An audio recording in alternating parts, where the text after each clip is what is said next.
अपने दर्शकों को बता दें कि यूपी में सरकार कैबिनेट की बैठक करने वाली है, जिसमें किसानों की कर्ज माफी पर बड़ा फैसला हो सकता है। वो किसान जो अभी तक सिर्फ वोट बैंक रहे हैं, वो किसान जिससे अब उम्मीद है योगी सरकार कोई उनके लिए महत्वपूर्ण निर्णय ले सकती है। हम सीधे रुख करते हैं ग्रेटर नोएडा का। अपनी सहयोगी मैत्री त्रिपाठी हमारे साथ जुड़ी है, उनके साथ कई किसान हैं। ओवर टू यू मैत्री।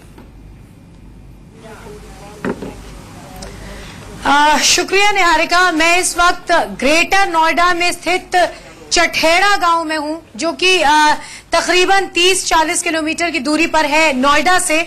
और मेरे साथ यहां पर कई किसान हैं जिनको आज इंतजार है योगी सरकार की पहली कैबिनेट की बैठक का, क्योंकि बीजेपी ने अपने घोषणा पत्र में भी इसका जिक्र किया था कि कर्ज माफी होगी। जो फसली कर्ज है किसानों का वो माफ कर दिया जाएगा, और ये फैसला जो है ये पहली कैबिनेट की बैठक में ही ये कर लिया जाएगा और इसका ऐलान कर दिया जाएगा। तो योगी सरकार से काफी उम्मीदें हैं यहाँ के किसानों को। आज मेरे साथ ये तमाम किसान हैं जो अपनी समस्याओं के बारे में बात करेंगे, जो बताएंगे कि उनकी उम्मीदें क्या हैं और कितना दूभर हो गया है उनका जीना। सबसे पहले आप बताइए कि बैठे रहिए आप ये बताइए कि सबसे पहले क्या उम्मीदें हैं योगी सरकार से? सबसे पहले उम्मीद तो यह है जी, हमारे यहाँ की सबसे कमी शिक्षा और स्वास्थ्य की है। हमारे यहाँ का शिक्षा का कोई वो नहीं है, अब जो इमेज हो सभी प्राइवेट स्कूल्स हैं। ये तो भाई साहब हम समझते हैं। हम आज किसान के कर्ज माफी की बात कर रहे हैं, जो एकदम जमीनी मुद्दा है किसानों का। देखिए, हमारे यहाँ जब जो इन्होंने घोषणा पत्र किया था बीजेपी ने, तो उसमें ये किया था अब जो भी फसली ऋण है वो सभी माफ किए जाएंगे।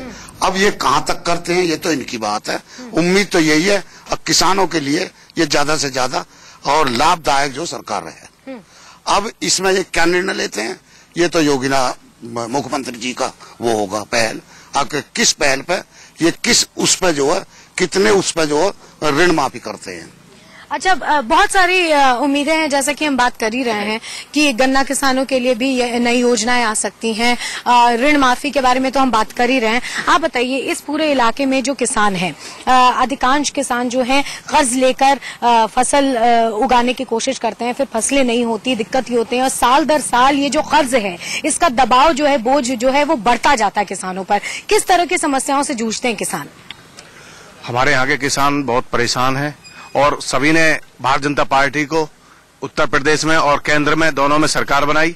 सभी ने इसी उम्मीद से सरकार बनाई, मोदी जी की और योगी जी की, कि हमारा लोन माफ होगा और हमें आगे के लिए संसाधन और समस्याओं से जूझना नहीं पड़ेगा।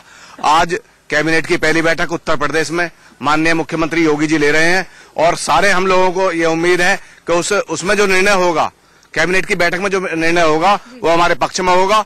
और हमें आगे को सुसाइड करने के लिए जो हम लोग, हमारे किसान भाई और हमारे जो साथी हैं वो सुसाइड करते हैं चक्रवर्ती ब्याज को लेकर, और वो चक्रवर्ती ब्याज से हमें छुटकारा मिलेगा। और आने वाले टाइम में अगर हम लोन भी लेंगे तो हम प्लानिंग ये करेंगे कि अपनी जो फसलों को 2 की 3 बार उगाएं या 4 बार उगाएं, लेकिन पैसे के माध्यम को ठीक मजबूत बनाए रखें जिससे हमें सुसाइड न करना पड़े। आगे की हमारी प्लानिंग यही रहेगी। अच्छा, यहाँ पे मैं ये जानना चाहूंगी, काफी लोग यहाँ पर मौजूद हैं, आप में से कितने लोग हैं, हाथ उठा के बताइएगा, जिन्होंने ऋण लिया हुआ है फसलों के लिए? आपने लिया हुआ है ऋण? आपने भी लिया हुआ है। मेरे साथ कई किसान भाई ऐसे हैं जिन्होंने ऋण लिया हुआ है। अच्छा, ये बताइए कि ऋण लेके आप फसल उगाते हैं, तो ऋण लेने के लिए आप जब बैंक में जाते हैं तो बैंकों का, वहाँ के अधिकारियों का रवैया कैसा होता है? रवैया ठीक होता है उनका, किसानों को ऋण दे देते हैं, वो ऋण दे देते हैं। लेकिन दबाव बनना कब शुरू होता है? जब पैसा नहीं पड़ता तब दबाव बनना शुरू हो जाता है। तो जैसे आपने ऋण लिया, आपने फसल उगाई, उसके बाद फसल किसी भी कारणवश नहीं हुई, मौसम खराब हो गया या जमीन ने धोखा दे दिया, कोई भी वजह हो, उसके बाद क्या होता है? क्रमशः किस तरह से किसान पे ये दबाव बढ़ता चला जाता है? क्रमशः फिर जमींदारों से लोन लेते हैं किसान जो, फिर हम लोग उनसे लेते हैं जो साहूकार होते हैं, उनसे ऋण लेके, और जब बैंकों का ब्याज पटाते हैं, उनका ऋण पटाते हैं। अगर नहीं मिलता तो फिर हमको अपनी जमीन औने पौने दामों में बेचनी पड़ती है। फिर क्या करते किसान? फिर अपनी जमीनों को बेचते हैं पैसा वालों को, और जो और कुछ ना बचता तो फिर जो आत्महत्या कर लें, और क्या हो, फिर ये होता। हमारा जो किसान है, यहाँ का किसान ज्यादा बड़ी जमीन जायदाद तो यहाँ होती नहीं है, लेकिन कुछ जैसे नोएडा, ग्रेटर नोएडा में आ रहा है, तो हमारे किसान के लिए यहाँ बहुत सारे लोग जो उद्योगपति आ गए हैं वो कोई फैसिलिटी नहीं देते, और जो यहाँ की सरकार है, जो पिछली सरकार थी, उसने किसानों के बारे में कभी नहीं सोचा। यहाँ पिछले चुनाव में उन्होंने, अखिलेश जी ने कहा था कि हमारी सरकार बनेगी चुनाव से पहले तो 6 गुना मुआवजा करेंगे, लेकिन वो 6 गुना मुआवजा कभी नहीं हुआ, आज तक नहीं हुआ। अब नई सरकार से किसानों को उम्मीदें लग रही हैं। आज जैसे कैबिनेट की मीटिंग के बारे में सुना गया कि कैबिनेट की मीटिंग बैठ रही है और किसानों को कुछ कर्जा माफ करेगी, तो लोगों को उम्मीद है योगी जी से कि योगी जी सोचते हैं कि किसानों के बारे में कुछ सोच रहे हैं और किसानों को कुछ विकास करेंगे, तो लोगों को बहुत सारी उम्मीदें हैं योगी जी से। और हम योगी जी से एक और रिक्वेस्ट करेंगे, अगर मेरी बात योगी जी तक पहुंचती है, तो हमारे यहाँ का युवा बहुत बेरोजगार है, किसान का बेटा बहुत ज्यादा बेरोजगारी से ग्रस्त है। यहाँ फैक्ट्री आती है, उद्योगपति आते हैं, बाहर से भर्ती करके लाते हैं, हमारे यहाँ के लोकल आदमी को कभी नौकरी और रोजगार के लिए यहाँ कोई पैरवी नहीं करता, ना हमारे नेता करते और ना हमारी सरकारें करती पैरवी। और स्वास्थ्य के क्षेत्र में हम यहाँ पॉल्यूशन से बिल्कुल बुरा हाल है हमारे क्षेत्र का। यहाँ नई नई बीमारियां हो रही हैं, कैंसर की, टीवी की, बहुत सारी बीमारियां हो रही हैं। आप गवर्नमेंट हॉस्पिटल में कभी चले जाइए, वहाँ ब्लड जांच भी नहीं होती, बुखार जांच नहीं होती, तो वहाँ हॉस्पिटलों में हम इलाज नहीं करा पाते क्योंकि वहाँ हमारी बीमारी का ही नहीं पता लगता। और प्राइवेट हॉस्पिटलों में अगर कोई जाता है हमारे क्षेत्र का लोग, तो वहाँ 1,50,000 रुपया कम से कम छोटी से छोटी बीमारी में खर्च हो जाते हैं। किसानियां जुड़ती चली जाती हैं, एक समस्या से दूसरी समस्या, दूसरी समस्या से तीसरी समस्या। आप अंदाजा लगा सकते हैं कि जो एक आम किसान है उसको किस तरह की भीषण समस्याओं से सामना करना पड़ता है, दो चार होना पड़ता है। और अगर वो कर्ज लेके फसल उगाता है और उसके बाद उसकी फसल नहीं होती है तो किस तरह की समस्या और दबाव की स्थिति में वो जीता है, ये अंदाजा लगाने के लिए हम यहाँ पर आए हैं। किसानों से हम बात कर रहे हैं, क्यों इंतजार कर रहे हैं वो इस कैबिनेट की बैठक का।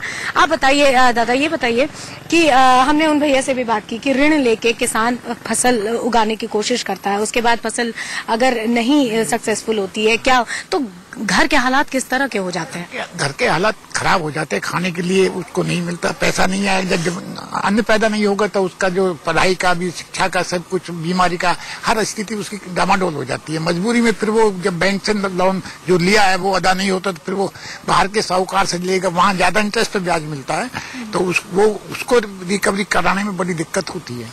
आप सरकार से किस तरह की मदद की उम्मीद रख रहे हैं? अब हम जितना भी लोन जो बैंक से लेते हैं तो ये आसानी हो जानी चाहिए। इसमें क्या दिक्कतें आती है, मैं यही पूछ रही थी उनसे भी, क्या दिक्कतें आती है? दिक्कत ये, पहले जमीन के कागज रखते हैं, अच्छा जमीन की कॉस्ट ज्यादा है और बैंक बहुत मामूली ब्याज ऋण देता है। अब फर्ज करो काफी है, जो काफी नहीं है, हाँ जो काफी नहीं है, तो उसको जमीन की जो सर्किल रेट है उसके हिसाब से उसको कर्ज देना चाहिए, जिससे कि वो बाहर साहूकारों से पैसा न ले।